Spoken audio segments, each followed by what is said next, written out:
Good evening, everyone. I'm Michael Bolden, Dean of Berkeley Journalism, and I want to thank you.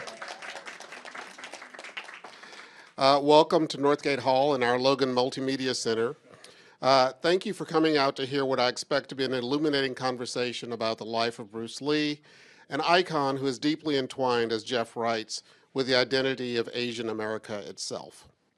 I want to offer special thanks to our co-sponsoring organizations, the Asian American Research Center, Asian American and Asian Diaspora Studies, and the UC Berkeley Chinese chapter. There is no one better, I think, to lead this discussion than Shereen Marisol Meraji. Shereen, who recently earned tenure here at UC Berkeley,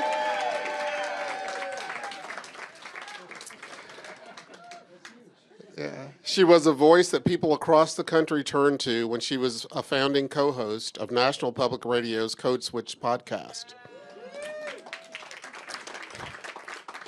The acclaimed podcast, launched in 2016, grew during the pandemic and the Black Lives Matter movement, and brought fearless discussions of race, identity, and culture to the public square in meaningful ways. In fact, this is what Shereen does in her own reporting, in working with students, and in helping to lead the school as our faculty chair. She brings an authentic, insightful, and incisive style to Berkeley journalism, infused with joyful energy, which I am deeply grateful for. She is an advocate for impactful storytelling, and I am really grateful she's part of the Berkeley journalism community.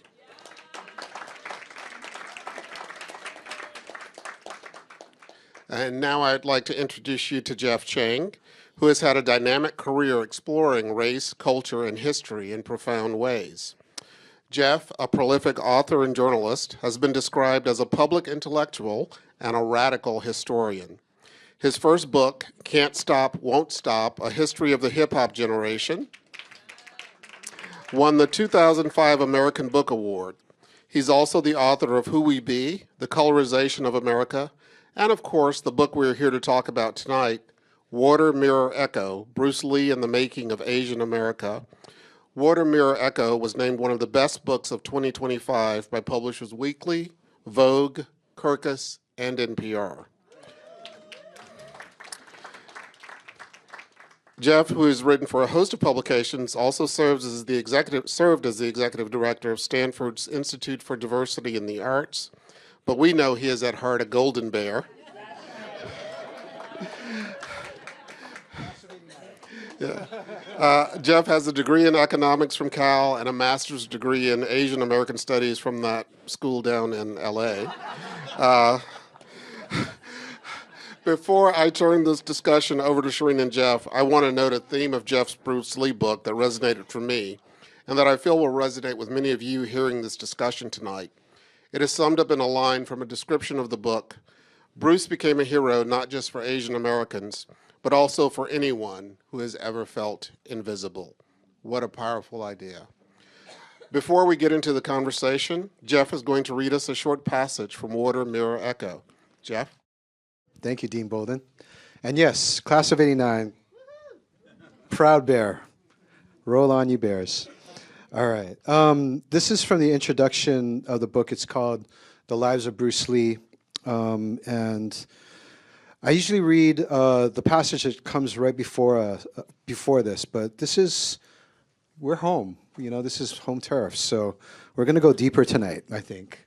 Yes. Yeah. So I'm going to read this next passage, and Shereen's going to lead us through this thing tonight. Thank you so much for coming. It's just an honor and a privilege to be able to be here. Thank you, Dean Bolden. Bruce Lee is perhaps the most famous person in the world about whom so little is known. He burst into the popular imagination at a hinge moment in history, during which a massive shift in relations between America and the Third World was underway. Bruce was born in San Francisco on the eve of a world war that would draw the United States decisively into Asia and the Pacific. He grew up during an era of decolonization. He became a fighter amid a generation of fighters, close to the realities of war, instability, and migration. He returned to the States as Americans were, quote, looking to the East. He became an actor at the dawn of an awakening among racialized minorities, a revolution of perception through which they would demand to be seen on their own terms. At the same time, Asians in America were inspired by young blacks who had rejected the term Negro. They renounced the diminutive Oriental as an archaic slur and began to call themselves Asian American. Right here at Cal, actually, we should say that. The Orient was the distant, exotic East, quote unquote. But compared to what? Looking from Asia and the Pacific, Europe and the Americas were the Far East. Those who call themselves Asian American have been raised to believe that to be American was to be white, that Americanness was inseparable from whiteness, the ideal to which they were required to assimilate and from which they were excluded. No more.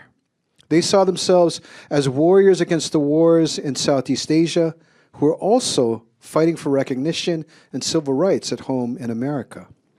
They were an imagined community of peoples originating from the Asiatic Barred Zone, a portion of the globe that Americans had once drawn a red line around to exclude immigration. They were now confined to living in segregated districts in the continental U.S. They were seen as alien, as quote-unquote all alike. They decided to claim difference and solidarity. Asian American was a conscious provocation, an Ali-style dare. What's my name? Asian American said, "You bastards can't push us around." That attitude proved necessary time and again. 80 years after Bruce Lee's birth, President Donald Trump unleashed violence upon Asian Americans when he began to fling around words like China virus and Kung flu. As the pandemic spread, hatred did too. Thousands of incidents of violence were reported across the country. Neighborhood patrols and self-defense groups formed, and the image of Bruce Lee appeared everywhere in Asian America again. He represented safety, survival, and pride. The idea of the Asian American sometimes feels confoundingly, impossibly diverse. Today, there are 25 million people of Asian, Native Hawaiian, and/or Pacific Islander descent living in the United States. That includes a bewildering array of ethnicities, cultures, languages, and religions. But not everyone sees the distinctions. That blindness feels so pervasive as to be normal. And it is an ignorance that can be denigrating or deadly. When violence targets them, it makes them Asian Americans. But the idea of Asian America has also allowed disparate communities to name a we, shaped not just by mass mistaken identity, but by stories of war and migration, violence and displacement, segregation and exclusion. It has provided a clean page on which to compose a history of common experience. Asian America is not just about self-defense, melancholia, and loss. It is a process of becoming, a joyful act of creation, a leap into the making of history.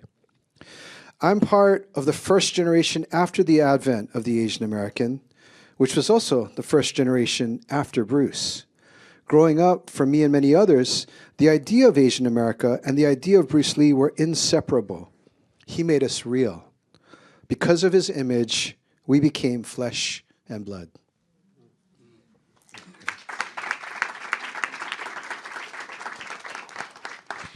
All right, Jeff, before we get into the making of Asian America, that part of the book, I really want to bring Bruce Lee into the room. So here we go. Now, Bruce, just look right into the camera lens right here and tell us your name, your age, and where you were born. My last name is Lee, Bruce Lee. I was born in San Francisco in 1940. I'm 24 right now. And you worked in motion pictures in Hong Kong? Yes, since I was around 6 years old. And when did you leave Hong Kong? 1959, when I was 18.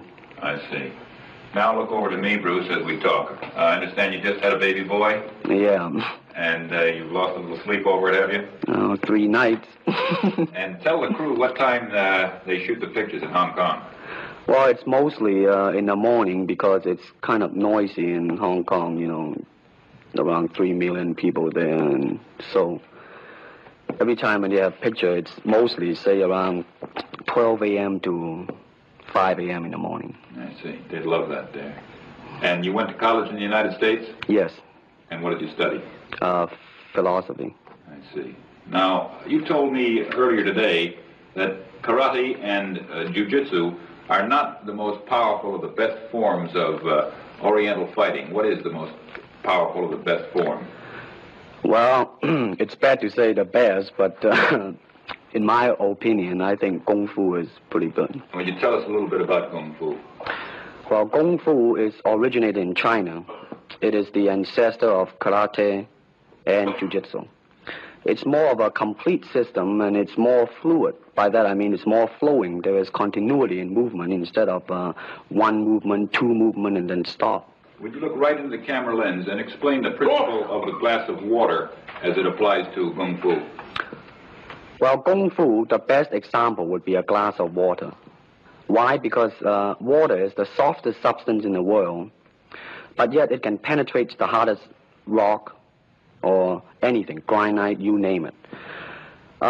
Water also is insubstantial. By that I mean you cannot grasp hold of it. You cannot punch it and hurt it. So every Kung Fu man is trying to do that, to be soft like water and flexible and adapt itself to the opponent. All right, Jeff. So I just thought we should turn down the lights for that one. Definitely. Can you tell us what's happening? This is 1965. He's doing a screen test for ABC.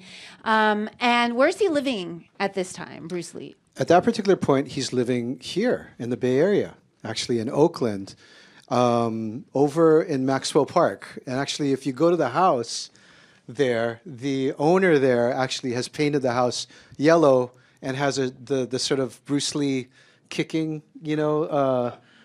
silhouette. She's painted that on the house, so you can drive up Monticello Avenue. It's okay for me to give out the address because she wants to know. Obviously, she wants everybody to know where it is. But you go up to Monticello Avenue and it's right there. The house is right there. So he was living with a friend, James Yim Lee, and out of the blue one day he gets a call from Hollywood. Now Bruce has been a child star. That's how he knows that they film from 12 a.m. to 5 a.m. because he's been on set there since he was a little kid, And the reason he's in the U.S. is because he got into too many fights in Hong Kong, and his parents are like, we're sending you back to the U.S. You're not going to get into any more trouble here. And so, he spends some time here in San Francisco. He lives in Seattle, and then he moves down to live with James. And then out of the blue, because of a Kung Fu demonstration that he'd done in Long Beach, where a lot of Hollywood bigwigs were at, he gets this call out of the blue to audition for Number One Son, which is a Charlie Chan vehicle. And that's the screen test that he's actually up for here. And then not long after that, he lands a role in The Green Hornet. Right. Which comes out in 1966. Do I have that right? Yeah, uh-huh. And let's just watch a little something. There are many legendary figures of evil in the Orient. Some people say they are often driven back to action by their own malevolence. He is back. The legendary Bruce Lee as Kato, the Green Hornet's trusted sidekick. Masked menace of the martial arts. If you're looking for action, he's the one to find it. Bruce Lee is Kato in The Green Hornet. So Kato is a chauffeur.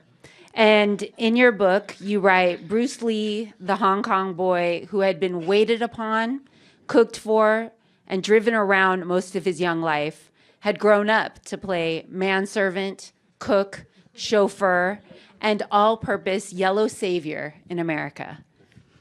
And you also write that his very presence on screen was a protest.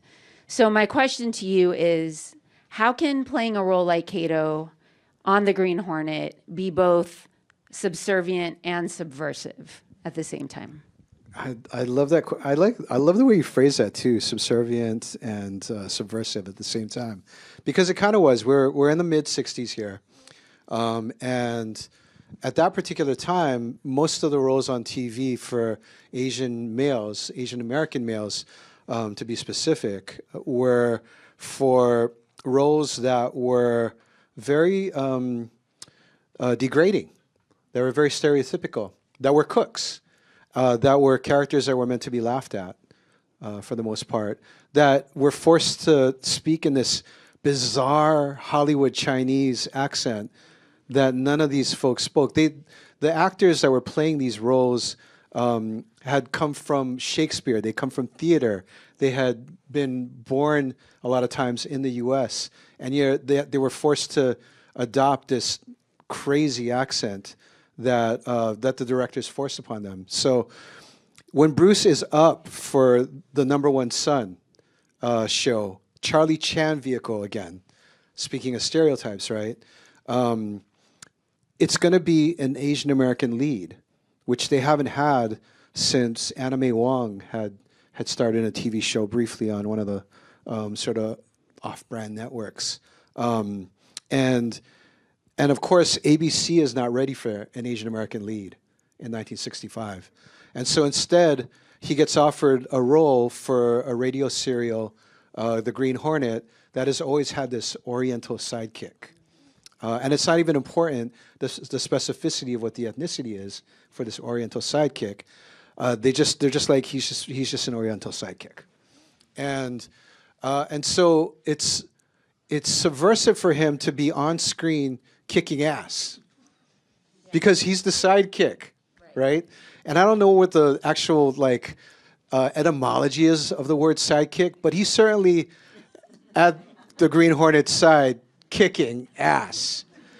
And he's kicking so much ass. Now, and here's the other thing, is when he first tries out for the role and he gets the role, they set him up with an acting coach, and he goes to the acting coach, one of the best there in Hollywood, trained James Dean and all these other folks.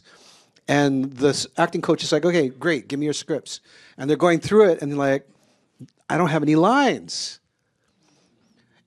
But what he does is he plays within this role somebody who is the person who not only cooks and drives, but he has to save the Green Hornet every episode because the Green Hornet is the boss.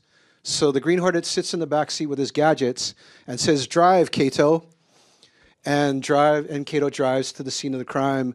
And then he's like, okay, save me, Kato, because I don't know how to fight. I just have all these gadgets.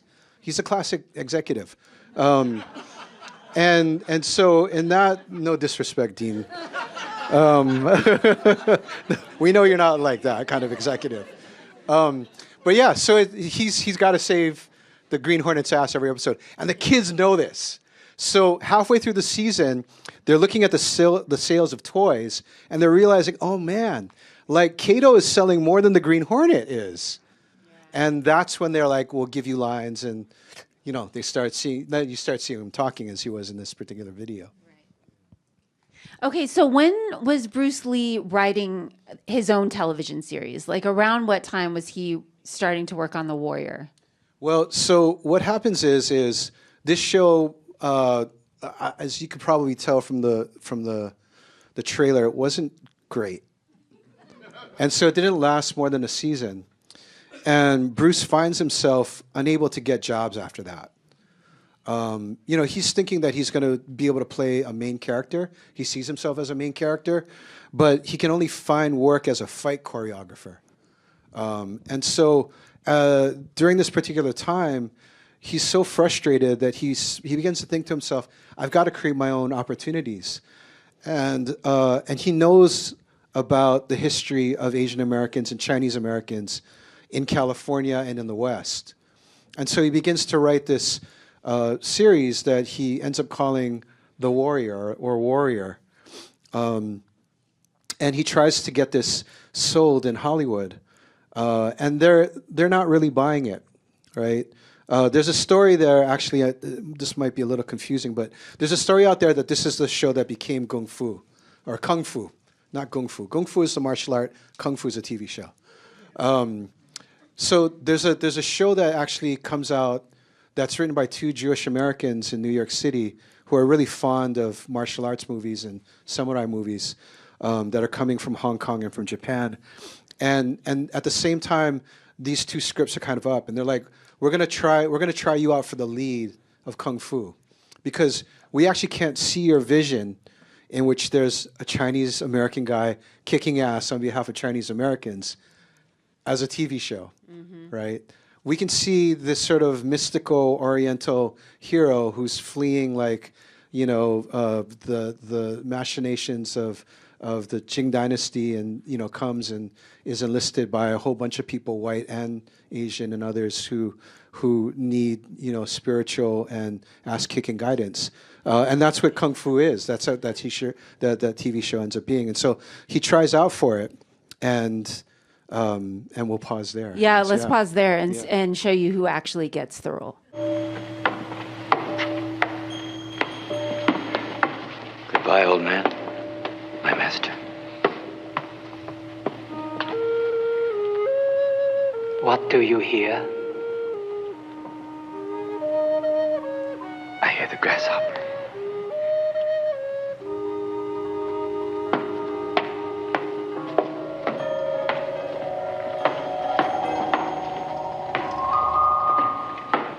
So that's David Carradine, who is not Asian at all, and he gets the lead for Kung Fu. And he plays the role in Yellowface. He gets the makeup artist to darken his skin. He has his eyes taped, and he used to say this, so I'm not making this up, but he would stoop in front of the camera so he could be smaller, so he could be more Asian, or Oriental, I should say. And he got the lead. They chose him over Bruce Lee, who had done the most of any person anywhere to actually popularize the martial art of Kung Fu, and whom all the Asian American actors in Hollywood were like, that rolls up? We're not even going to go out. Bruce has got this. And he tries out, and they say, no, we can't understand him. We don't understand his accent. And so they give it instead to David Carradine, who had been a dancer, but had never done, you know, martial arts in his life. And can you take us back to when Kung Fu came out? This is 1971, and let's just talk about what was going on sociopolitically at that time. That's right. So this is really, really interesting, and I think it's a lost part of the story, which is that in 1971, Henry Kissinger was flying to China secretly to see if he might be able to establish relations between Nixon and Mao. And so at that time, you know, the pilot is getting put together, and Bruce is getting denied the part. But ABC decides that when they find out the date of Nixon going to China, to schedule Kung Fu to premiere that same week. And so what's happening is there's a sort of a interesting moment in which there's this fascination with all things Chinese. And, you know, in Hollywood, Bruce has been teaching Kung Fu for a few years, and he's been teaching the top Hollywood folks, because karate is played out by this time. Like, Elvis Presley is doing karate. So I have to find the more cooler thing. And Kung Fu is like the more like exclusive thing. Oh, I've got my own Sifu in Kung Fu, and that's Bruce Lee. And so he's literally teaching, you know, like Steve McQueen, James Coburn. He's teaching Ted Ashley, the head of Warner Brothers, which is the company that's actually producing Kung Fu. And he's doing this in the hopes that maybe they'll put him on. But you know, there are the limits that he keeps on finding himself hitting his head against. Yeah, the bamboo ceiling. But he doesn't take it. He doesn't take it. He decides. He decides that he's going to go back to Hong Kong, where they still remember the Green Hornet show. Only there they call it the Kato show. Because they know, right? Like, all the kids know, like, Kato's the one doing all the work. So they call it the Kato show. Hong Kong has just launched its first color TV network, free over-the-air network. And the Kato show is like the biggest thing there. And so and this is about 5 years into the Kung Fu movie, like, revolution. that has kind of swept through Asia, and kung fu movies are like the biggest thing in Asia. And they're like, Bruce Lee can like play this particular part. So they're all trying to reach Bruce in 1971, and he says to himself, you know what? I'm realizing now that they don't see me here in Hollywood as I see myself. I see myself as a main character, and they only see me as, you know, a sidekick at best. And I'm never going to get any kinds of roles here, so I'm going to go back to Hong Kong. And of course he blows up. Yeah. Yes. So talk about the film that really pushed him over the edge into stardom at this time. Right. So in 1971, he goes back and he does a movie that is called The Big Boss. It comes to the U.S., and in the U.S. it's called Fists of Fury. It's a whole other story. But if you're of a certain age, then you'll remember it on TV as Fists of Fury. And this movie is, what's really interesting about this movie is, unlike the other kung fu movies, it's not set in the past. It's not set in this sort of mystical, nostalgic past. It's set kind of in the present. And it's the story of these Chinese migrant workers who go to Thailand and who actually are working for a boss there that runs an ice factory. But in the ice factory, he's packaging within the ice heroin. It's very quaint, right? It's kind of quaint to hear it now described. But this is the thing. He's shipping out heroin in these ice blocks that he's shipping across Asia. And it becomes this labor story. So Bruce is on the side of the laborers, the migrant laborers there. And he finds himself sort of bought out by the management. And the management, when they find out that the Chinese migrant workers are onto his game, kills them all. And so Bruce, in sort of a fit of guilt and also fury, goes on a rampage and kills the old boss. And this is something that's actually resonating with youth across Southeast Asia at this time, because it's capturing the rage of young people. Like, there are labor uprisings, there's anti-colonial uprisings, there's all kinds of class things that are going on all throughout Southeast Asia, from Hong Kong to like Singapore, Malaysia, Taiwan, the Philippines, all of these markets where Hong Kong movies are playing. And it's so immediate to them that Bruce becomes immediately a star. And the other part of it too is his fighting, right?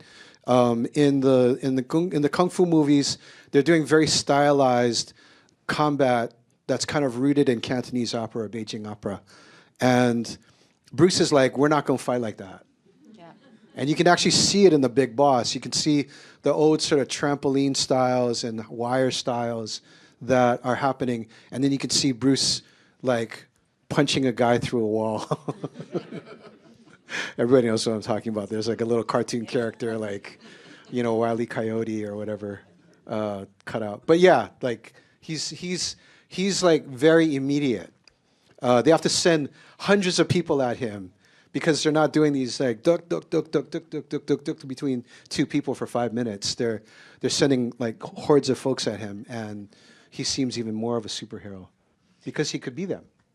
Okay, so let's jump from The Big Boss or Fist of Fury to Enter the Dragon. Okay.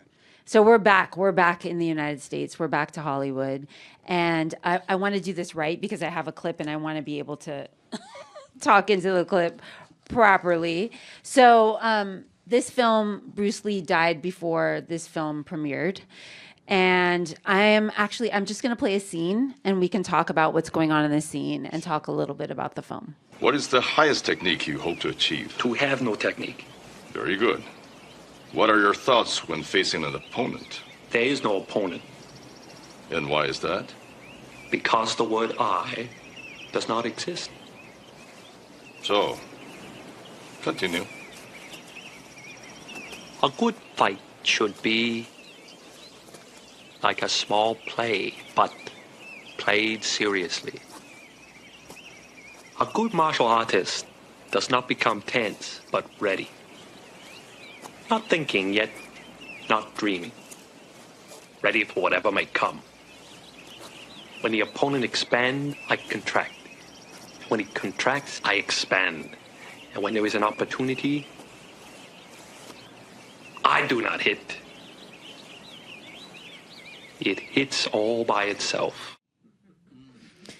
All right, so this is a philosophical scene. And my question to you, well, first, can you set the scene for us? What's going on right now? So this is at the opening of Enter the Dragon. And it begins basically with him in sort of the Shaolin Temple. And he's in a fight with actually folks who recognize this person, Sammo Hung. And he defeats Sammo Hung with the fakest armbar ever done. Anybody who's done jiu-jitsu will be like, that's not an armbar. But he taps him out. And after he taps him out, he proceeds over and has this conversation with his Sifu. And all of those lines there are basically adaptations that he has placed on his readings of Taoism and Zen Buddhism. Yeah. So a lot of these lines are actually lines that are straight out of Alan Watts, straight out of D.T. Suzuki, straight out of a lot of these different texts that he had been reading literally at the age of 18 and 19 years old, right? In this movie, he's what? He's 32, you know? And so this is what he's been teaching, you know, as a Sifu from his Seattle days all the way on through to this particular point, is these adaptations, and they're about sort of, you know, dissolving the ego, dissolving the self, and in that way being able to act with a sense of immediacy but not forethought, to be sort of at one with the universe and nature itself. And the Hollywood producers were like, we don't want any of this stuff. Bruce had a huge fight with the Hollywood producers because the Hollywood producers were like, nah, Bruce, just shut up and kick. You know, just like, you know, Colin Kaepernick, shut up and throw the football, you know? Like LeBron James, shut up and dribble. They're like, Bruce, just shut up and kick. Like, the folks just want to see you kick. And he's like, no, I can't be on the screen here with this huge sort of introduction of myself in America if there's not some of me in this, and if there's not some of what I represent. And what he represents, of course, is a love of Asian fighting arts, and a love of Asian philosophy, and by extension, a love of his people. He also recognizes that the script he's been handed is a very Orientalist script. Yep. And you can see that in the banquet scene. It's just weird. And when they play that in Hong Kong, people are like, what is this? Right? There's actually, the stories in the books, I won't go into it. It's really funny. But the birds in the cages get their revenge. And so he's like, I'm not going to be on the screen and have these folks laughing at me. Like, I can't represent as an Asian, as a Chinese American, as an Asian American, like that kind of crazy Orientalist character that you want to portray me as. So I need to fight for these scenes. Can you tick through some of the battles he had to fight? Because he fought quite a few battles to get his vision, or at least some of his vision, on screen for that. Yeah. So film. I mean, this is a super important fight. This is one of the scenes. Yep. There's another the Hall of Mirrors scene. He understood the deep kind of metaphor that was at work there. Yep.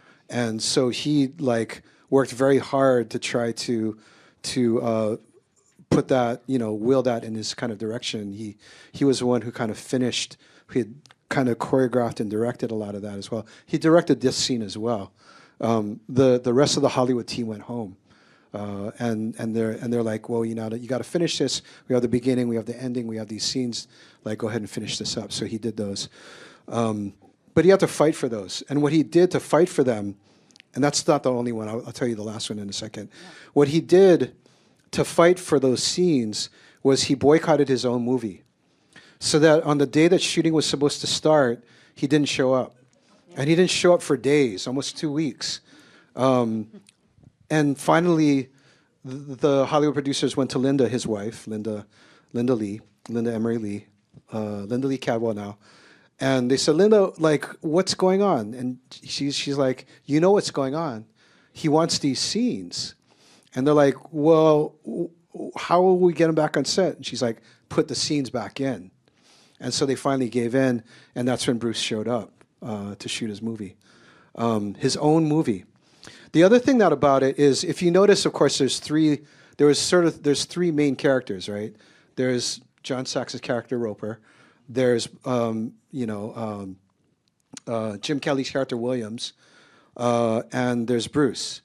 And they had set that up, this sort of three-headed, three the hard way kind of thing, was because they didn't trust that an Asian American lead could carry by himself. So they wanted to have the option to be able to pivot in the middle if it didn't look like they felt like Bruce is going to be able to hold the movie. So they gave him a white guy because Hollywood, and they gave him a black guy because blaxploitation was what had saved Warner Brothers the year before, right? With movies like Superfly and all these other types of movies. These major studios were in the dumps. They wouldn't have funded Enter the Dragon had they not been desperate. They wouldn't have funded blaxploitation movies had they not been desperate to try to have some cash flow. Everything was going to The Exorcist at the time. Yeah. What do you think having that multiracial cast did for the film? It flipped it. It completely flipped it. So it turns into a movie that becomes about third world solidarity, right?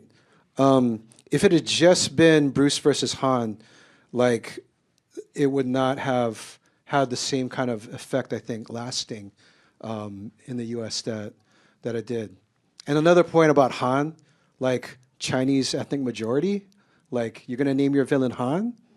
Good move. They wouldn't do that now, of course, but they certainly did that then.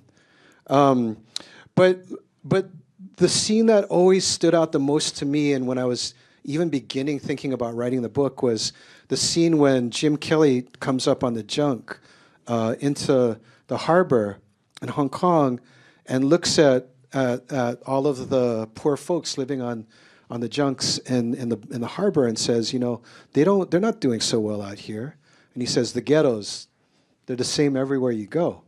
And that particular thing was, I think, the thing that resonated in 1973.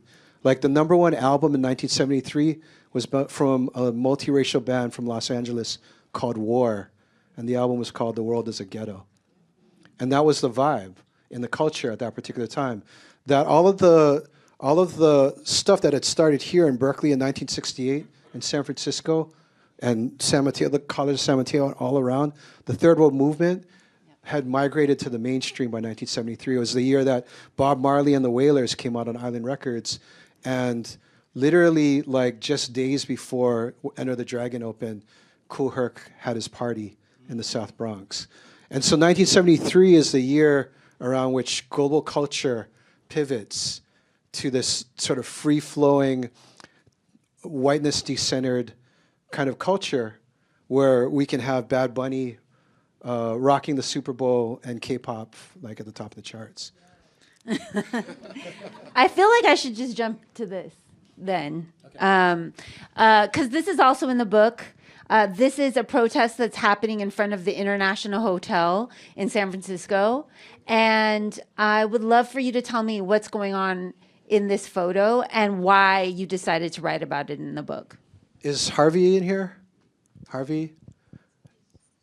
Okay, he's at the book. Should we get him? When you all go out and go to the book table afterwards, you can buy the books if you want to. Harvey Dong was one of the activists that was deeply engaged in the Third World movement and in the Asian American movement back then, one of the pioneers of this. And he had set up a bookstore in the International Hotel, which was on Kearny Street, right Everybody's on the border. Bookstore. Yeah, it was called Everybody's Bookstore. And so he's still out there, doing the books. And Harvey, I can't say enough. Harvey, we're talking about you in front of the entire crowd here. If you guys could just give some love to Harvey for all the work that he's done over the years. So Harvey, I'm gonna tell this story with like a lot of humility, and please feel free to come up and correct me with all the things. But the International Hotel was a hotel in which there are a lot of Filipino elders, manongs, who had come to the U.S. As laborers and were living out their last years here at the International Hotel, right on Kearny Street again, at the border of Chinatown and Manila Town. And if you know this area, what you might not know is that for centuries, the white leadership of San Francisco wanted to eliminate Chinatown and Manila Town because they could bridge Nob Hill and the financial district if they had cleared the area.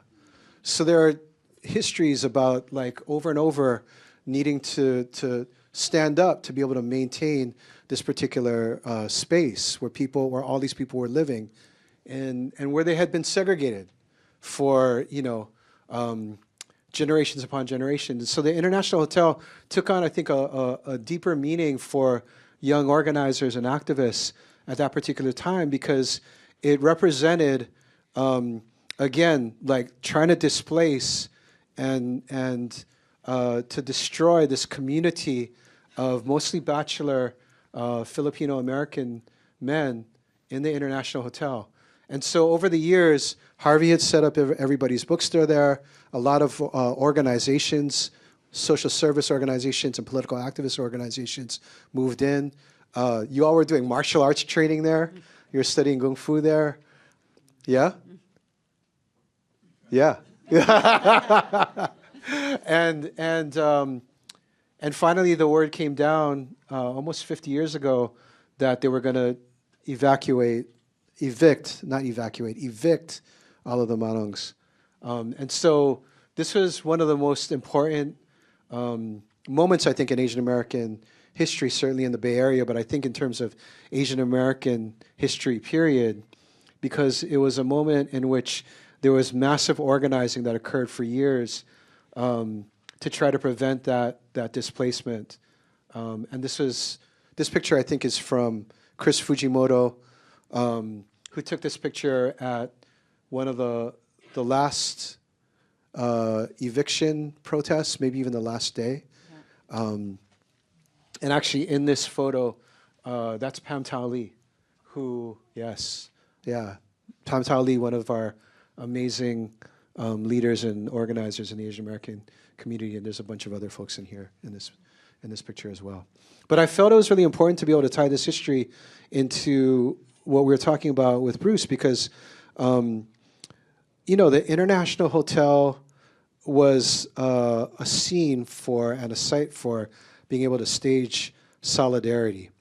And Bruce, in many ways, with Enter the Dragon and with the sort of martial arts teaching that he'd done over the years, began to really symbolize solidarity for folks in my generation. So for me, in some ways, like these histories are kind of twinned. And I wrote the book. I got the book contract a long time ago, and I began writing the book and kind of had a crisis of confidence about it. And then the pandemic happened. And that basically put us all back on purpose again. And at that time, as all this violence was being visited upon us, the image of Bruce Lee began popping up back in Chinatown, here in Oakland, San Francisco, all on our feeds as a symbol of pride and the symbol of a solidarity that we desired, to have. And so thinking about Bruce and, how he was teaching people self-defense in this moment, in the moment that he was here in the U.S., and what that meant for young folks to be forming self-defense patrols during the pandemic. And still now. And still now, yeah. And to think about like what Viet Thanh Nguyen, another like bear, golden bear, even though he's at the University of Spoiled Children, is, well, he's retiring this year, though. He's coming back to us. So young. Yeah. So he has this amazing idea in thinking about solidarity, not just in terms of solidarity with those that we look like, but thinking about what it means to forge an expansive solidarity. That we defend ourselves as the bare minimum of stating our humanity. That we fight for representation and inclusion as a way to be able to project ourselves into our world, but that the highest sort of level of thinking about what we need to be building to get to the world that we want is to move from narrow solidarity to expansive solidarity. And the International Hotel and all of the things that the Third World Movement was about, I think instilled that sort of language and that sort of thrust for us in terms of how we express ourselves in the world. And that's what I wanted to do with the book. So. Oh, no, I love it. There was a beautiful passage when you're talking about everybody's bookstore. It's one of my favorite passages in the book. It's just a paragraph, but you talk about how there was a cinema that's really close to the iHotel. Harvey told me this story. Oh, okay. And about how there would be these young people that would come out after watching a kung fu movie that Bruce Lee was a part of, and they would be like doing all the moves, and it would be this very multiracial group of young people that were so proud of who they were. It's a gorgeous passage. And I thought that was beautiful. And I love the way you wove in Asian American history, especially this story, into the story of Bruce Lee. Do you think you talked about it, there is a today connection too. You know, there's a today connection between what was going on then and what's going on now. I am going to wrap up soon so we can really do a Q&A, but I wanted to end with two questions that are journalism focused because this is co-sponsored by the journalism school. And the first question is about your writing process. And this is a question for the students in the room who are really struggling with all the reporting that they gather, all the data that they have. They feel almost like they're buried underneath all of this information and they don't know how to find the story and a way to get out of it. So you've been doing this for a long time, and there was quite a bit of information that you sifted through to write this 450-page book, by the way. So I don't know. What's your advice for students who are trying to do this too? It's hard. I mean, I'm somebody who also enjoys the reporting process and the researching process. There's sort of a reporting ecstasy that you can kind of get into, and a research ecstasy that you can kind of get into. And it can take you away from what you were doing in the first place. Bruce always used to say, like, what did he say? Be like water. No. It was kind of thinking about the arc of how you study martial arts, right? First, you kind of learn it, right? And then you practice it, but then you have to forget it in a way so you can get back to the beginning of why you started this in the first place. And that's so hard to kind of practice. Like, you want to learn about this particular thing so you can write the story about it. Then you kind of like get deeper into it, you research it, you report it, and that kind of thing. But you also at some point, you have to get to that last stage, which brings you back to the beginning, right? You kind of have to like get back to the heart of what it is that brought you to this in the first place. And sometimes it requires like a really good partner like Lourdes to kick you in the ass and just be like, do this, you got to do this. Yeah. It has to be done. Or a friend, or or like a good editor, or a good professor, or somebody from the outside to be able to do that. And sometimes it's because like as you've done the thing, the story has evolved for you, and there's new things that you've kind of learned, and you have to kind of integrate that as well. And so there's all kinds of tricks, right? There's the outlining, there's the structuring, there's the the 3-act structure that you want to Oh yes, impose keep upon it. talking because this is what I've been telling my students. There's all these tricks that Yeah. you can do to do that, right? There's sort of structural tricks that we could teach you if you need that. But ultimately, you kind of have to decide the best way to tell the story. And ultimately, you have to remember that you need to tell the story. You are there to tell the story. And if you don't tell the story, then you actually have maybe forsaken the trust that you developed with even the people that you were working with. You know what I mean? That's great. And that's very deep and difficult. The other thing that happens is sometimes you just become enamored of the subjects, right? And you have to be able to kind of build a distance in. This is what I would say about that. In sort of Western thinking, it's all the journalist and the murderer, right? You're taught that you're always going to betray your subjects. Personally, I didn't grow up in that culture, right? I didn't grow up in a culture in which people told you stories so that you could betray their trust, right? There's a lot of stories in which people are telling you that you're being told not to tell, right? But they're being entrusted to you for other reasons, and you'll find out those reasons in time. That's the kind of culture I grew up in. Chinese, Kanaka Maoli, that's the culture I grew up in. So I've always rejected this sort of thing of oh, haha, yeah, we're going to sell you out. I definitely think that from an ethical point of view, you have to be very aware of what the boundaries are. But I also think that somebody who's a storyteller, that's not a job without responsibilities. That's not a job without accountability. In fact, it's a job with a lot of accountability. And telling the story is the first part of it, but how you tell the story is sort of the next level of it. And that's a whole other session that we can get into. I like it. Yeah.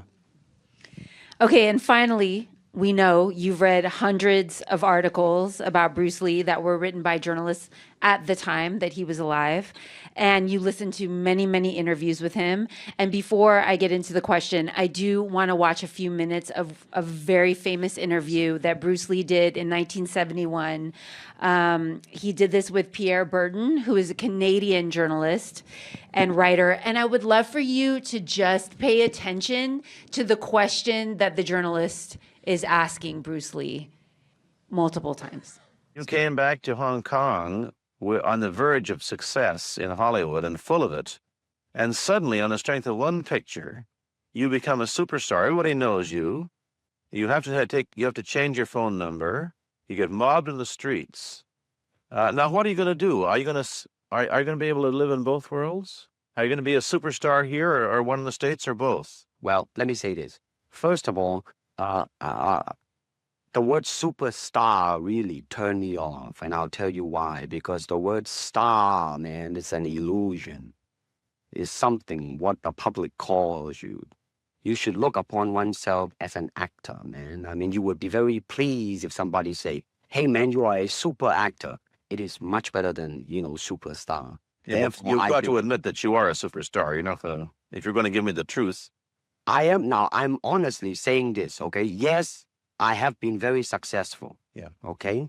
But I think the word star I do not look upon myself as a star. I really don't. I mean, believe me, man, when I say it. I mean, I'm not saying it because what are you going to do? Let's get back to the question. Okay. Are you going to stay in Hong Kong and be famous? Or are you going to go to the United States and be famous? Or are you going to try and eat your cake and have it too? I am going to do both because, you see, I have already made up my mind that in the United States, I think something about the Oriental, the true Oriental should be shown. Hollywood sure as heck hasn't. You better believe it, man. I mean, it's always that pigtail and bouncing around chop, with the eyes slant and all that. Let me ask you, however, about the problems that you face as a Chinese hero in an American series. Have people come up in the industry and said, well, we don't know how the audience are going to take a non-American? Well, such question has been raised. In fact, it is being discussed, and that is why the warrior is not going to be on. I see. You see, because unfortunately, such thing does exist in this world. You see, like I don't know, certain part of the country, right, where like they think that business-wise it's a risk, and I don't blame them. I mean, in the same way, it's like in Hong Kong. If a foreigner come and became a star, if I were the man with the money, I probably would have my own worry of whether or not the acceptance would be there. But that's all right, because if you honestly express yourself, it doesn't matter. See, because Are you? How about the other side of the coin? Is it possible that you are? I mean, you're fairly hip and fairly Americanized. Are you too Western for Oriental audiences? Do you think? I have been criticized for that. You have, eh? Oh, I would yes, think definitely. Well, let me say this. When I do the Chinese film, I'll try my best not to be as American as I, have been adjusted to for the last 12 years in the States. But when I go back to the States, it seems to be the other way around. They're trying to get me to do too many things that are really for the sake of being exotic. You understand what I'm trying to say? Oh, sure. You still think of yourself Chinese, or do you ever think of yourself as North American? You know what I want to think of myself? As a human being. Because, I mean, I don't want to sound like, as Confucius say, but under the sky, under the heaven, man, there is but one family. It just so happened, man, that people are different. Okay, we got to go. Thank you, Bruce Lee, for coming Hey, here. Thank you for Pierre. watching. And that's really how it ended. Jeff, how do you think Pierre did in that interview?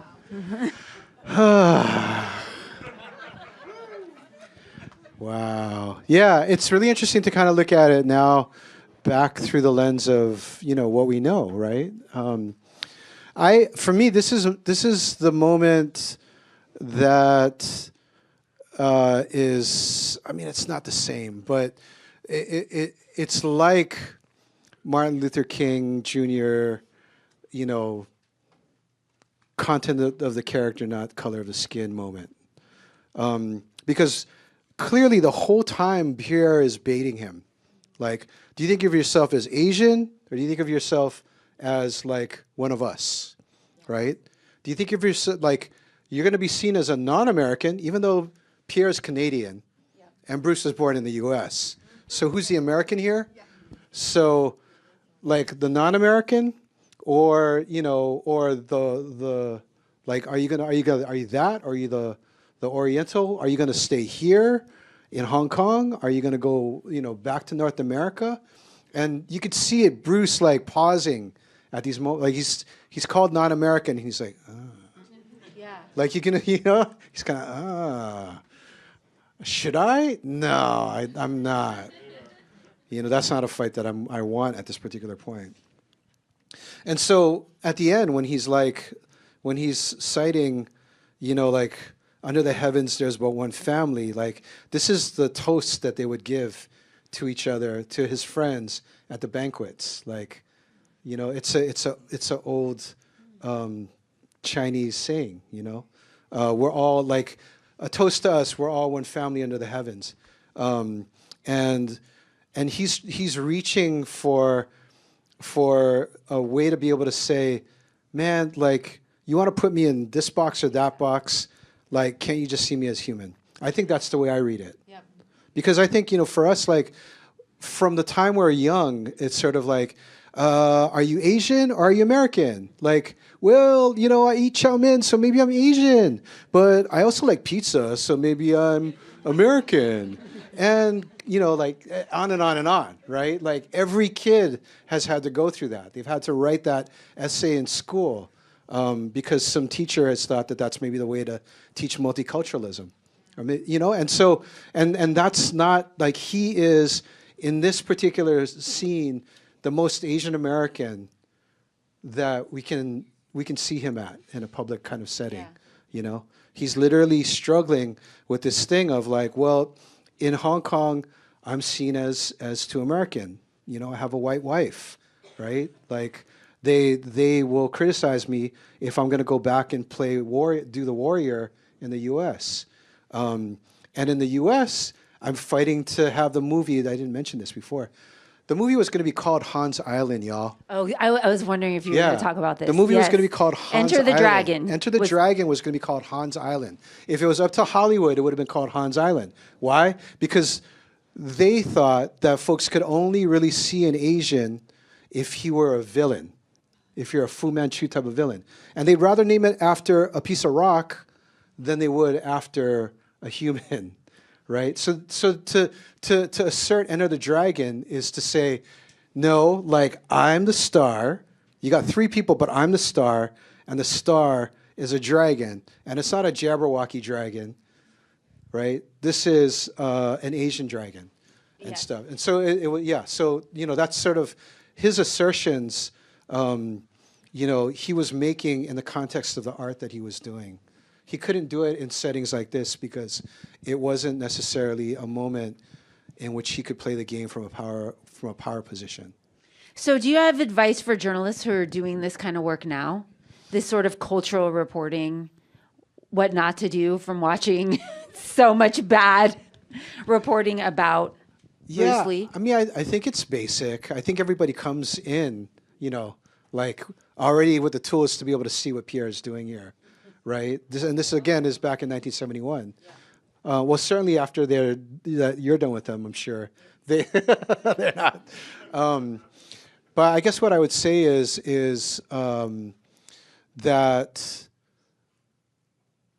our job is to be able to lift up voices, right? And I think it's important for us to be wary and be aware of our position when we're in that particular moment all the time. Not so that, we have to ask dumb questions or what might seem like dumb questions in order to be able to elicit the kinds of responses that we want to get. But to be able to do it with intentionality and to be able to do it with a sense of understanding and grace given to the subjects that we're interviewing and working with, I think is paramount. It's part of, actually the ethicality of being a journalist. And also to listen with curiosity. I have to say, that's it. Pierre was not doing that. He had a mission, and he was like, no, you're going to answer this question about where you feel most, or choose a side. And basically, I felt like it was like, I'm going to make him choose a side, and I'm going to make, news by having Bruce Lee choose a side or something. Yeah. And he wasn't listening to any of the interesting things that Bruce said that he could ask follow-up questions about. And then when Bruce says something interesting, he's like, oh yeah, gotta go. See ya. Yeah. Okay. So speaking of asking good questions, it's your turn. It's audience Q&A. Raise your hand and a microphone will come around and be handed to you. Hi, thank you so much for this. I really enjoy this. And you mentioned Anna May Wong earlier, and I know that she, along with Bruce Lee and even people like James Baldwin, a lot of them ended up having to leave the country. And I would say even for Hong Kong at the time, it was a little bit of belly of the beastie in terms of there was a similar sort of occupied, colonized space going on in there. For James Baldwin, Anna May Wong, they were both in France. These are the sources of what creates our, Bruce Lee's inability to establish his humanity in a televised interview. So why would they have to travel to these places that are the sources of these attitudes in order to gain the respect and traction that they need? I'm just interested in getting your take on that. What a beautiful, thank you so much for that question. That was really awesome. I have a really good friend, Katie G. Salisbury. She's a really good friend now, who has written a brilliant biography on Anna May Wong called Not Your China Doll. Amazing book. Came out just a year before Watermirror Echo. And we've had a lot of these kinds of conversations, We're like, oh, it's because they were dragons. They would not be stopped. They would not be held down. They were both born in the year of the dragon.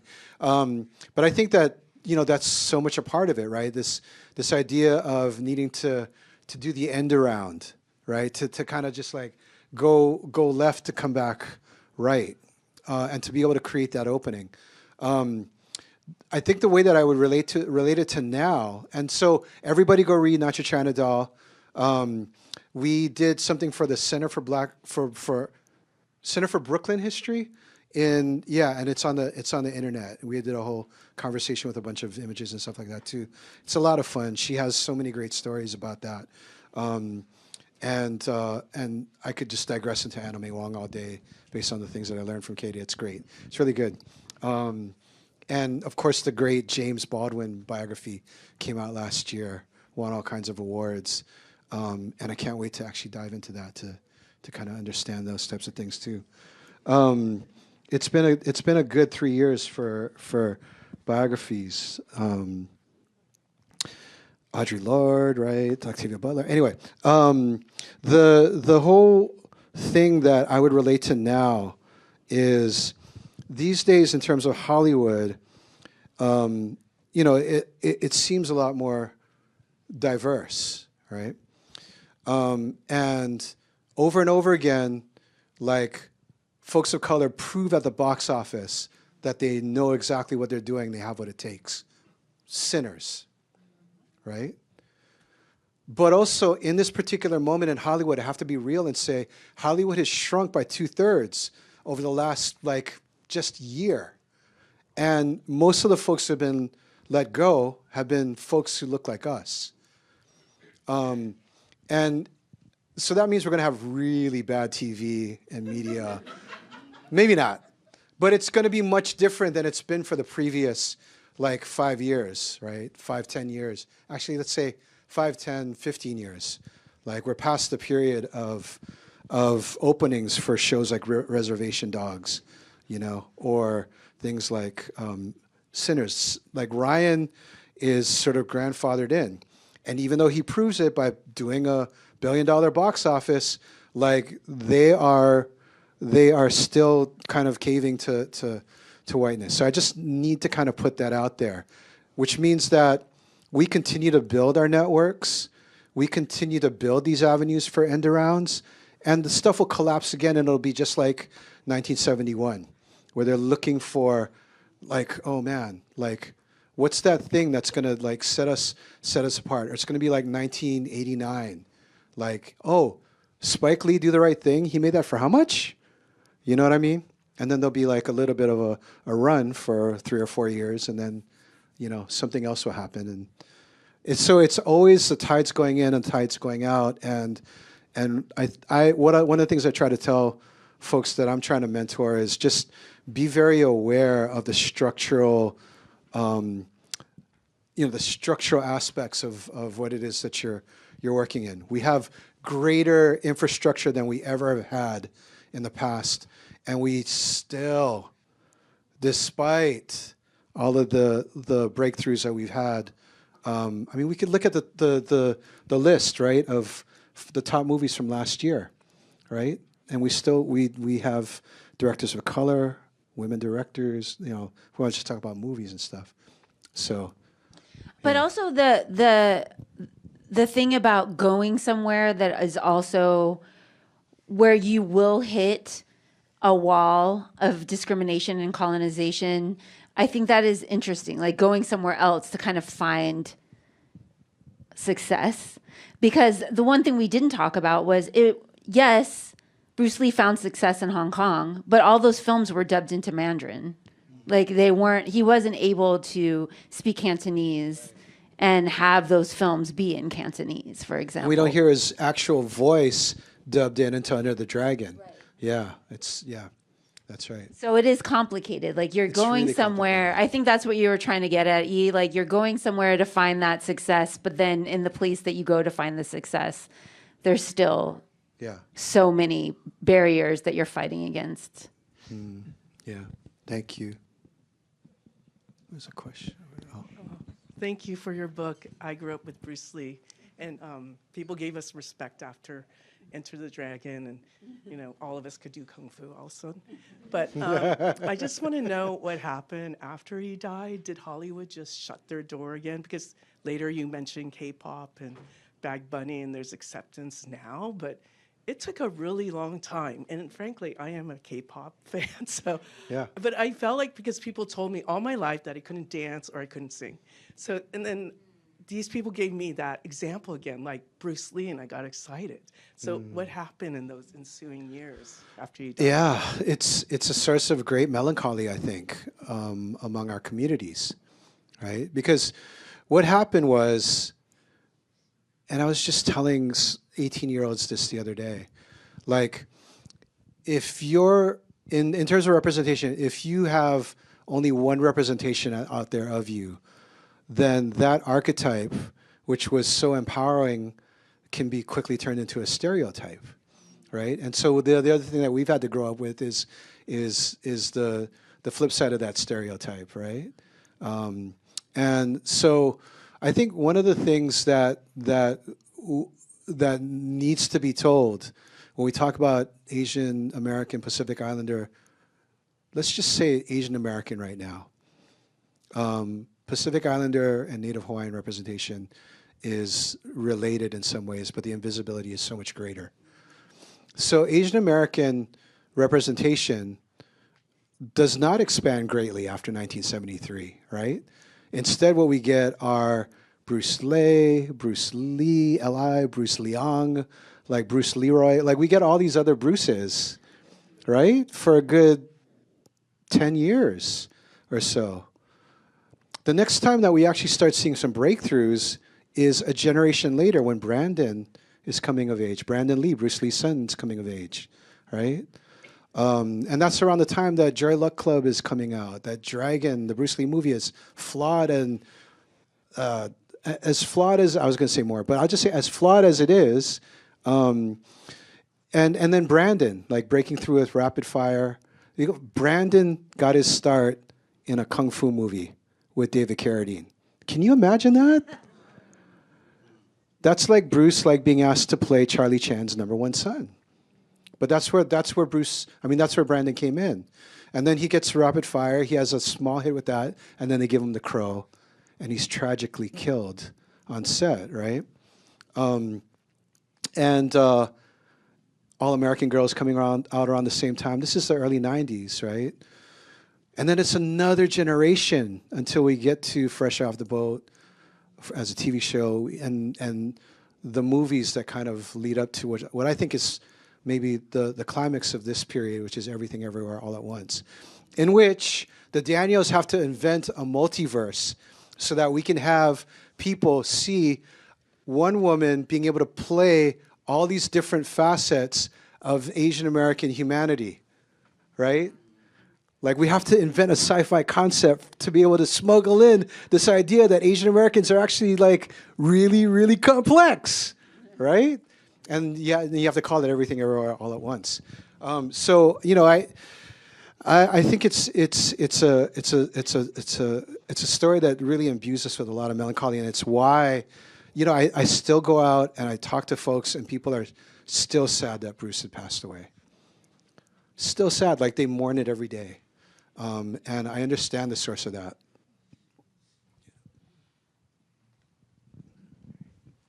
Hi, Shereen. Hi, Jeff. First of all, Jeff, fantastic book. I got the chance to at least get through most of it at this point, and it is super packed with a lot of amazing Bruce content. We talked a little about this earlier. The one thing I wanted to ask was, of all of the impacts that Bruce had, and he had a lot of them. We talked even the niche things that he had impact on. What's the one impact that he had that you liked the most that did not make it into the book? Oh, wow. Oh, wow. That didn't make it into the book, because I did talk about his cha-cha skills. Oh, wow. That's a great, yeah, there's a photo. There's some great photos in there of him doing the cha-cha. That's kind of a hard one. What I will say is there are a number of great books out there that talk about his his influence on martial arts. And so that was something that I didn't feel the need to be able to develop maybe as much. But to think about like what he did in terms of bringing different martial arts together, they call him the father of mixed martial arts now. And it wasn't an idea that began with Bruce. Like, people were doing this in Honolulu like 2 generations before Bruce was. And Bruce learned from a lot of those folks who came from Hawaii to California. But to think about like the way that they scientifically kind of went through and practiced all of these different types of things, that was something that, you know, I still am. If you're ever able to get a chance to take a seminar with Dan Inosanto, like, you'll get a sense of just the breadth of knowledge that they were working to be able to integrate. So maybe this idea of thinking about physical knowledge, physical knowledge as stuff that was worth being preserved and innovated upon in that kind of a way. I think that maybe like a book is not necessarily the best form to be able to talk about that. But if you're in a Dan Inosanto seminar, you will really be able to feel just how integrative he was, just how synthetic he was. And that in of itself was an act of solidarity, you know, being like respecting all of these knowledges enough to be able to try to pull them together and learn them in the right way, and then to be able to innovate and make something of your own with it. We're going to take one last question, and then right here. Oh, wait, can you wait till the microphone comes? I'm sorry. And then after this question and answer, Jeff is going to sign some books. If y'all want to buy some books, and Jeff will sign them. Okay. What did you think of the series Warrior? And also, are there hidden or are there more writings that are ready to be produced or maybe developed? I'm just curious if you've seen or heard from the family or any kind of research regarding additional writings by Bruce Lee. Great question. I loved Warrior. I thought it was really, really true to Bruce's vision. I thought that the folks who worked on it, the writer's room, Jonathan Tropper was a showrunner, did a fantastic job of being able to actually integrate real history into this.